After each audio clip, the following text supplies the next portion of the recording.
NEET छात्रा मौत मामले में एसआईटी और सीआईडी की जांच जो है वो चल रही है। सूत्रों से बड़ी जानकारियां सामने आई हैं। अब तक करीब 30 लोगों का जो है वो डीएनए सैंपल लिया गया है, जिसमें से 4 प्राइम सस्पेक्ट हैं। छात्रा के अंडरगारमेंट में मेल स्पर्म की पुष्टि हुई है, जिसके बाद से डीएनए मिलान जांच का सबसे अहम आधार बन गया है। हम पटना में उसी शंभू हॉस्टल के ठीक बाहर खड़े हैं, जिसमें छात्रा जो है वो रहती थी। कैमरा पर्सन निरंजन जो है वो आपको यहाँ की तस्वीरें दिखा रहा है। बता दें, स्पर्म के डीएनए को सभी संदिग्ध लोगों के डीएनए से जो है वो मैच किया जाएगा। माना जा रहा है कि डीएनए रिपोर्ट से मामले में बड़ी सफलता मिलेगी और दोषियों की पहचान करने में मदद मिलेगी।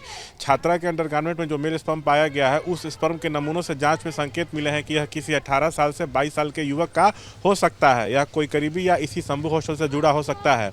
इसी बीच 5 संदिग्धों को हिरासत में लिया गया है। पूछताछ चल रही है।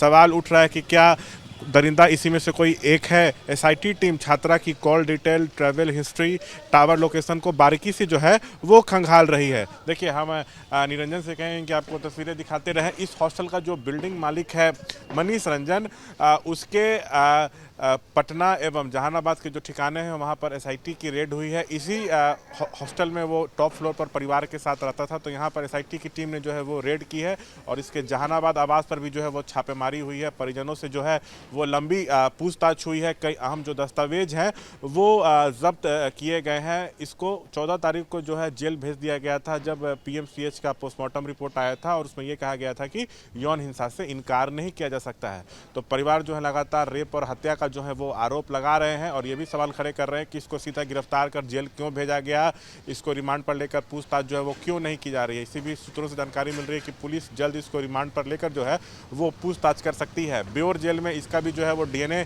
सैंपल जो है लिया गया है। इसके बेटे का भी जो है वो सैंपल लिया गया है। लगातार हम आपको यहाँ हॉस्टल की तस्वीरें दिखा रहे हैं। सबसे बड़ा सवाल यही है कि आखिर छात्रा की जो मौत है वो कैसे हुई है।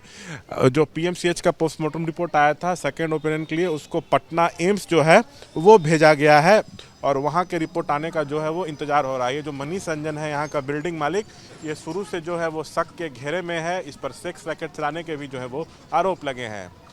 कैमरा पर्सन निरंजन के साथ शशांक कुमार, एबीपी न्यूज़, पटना।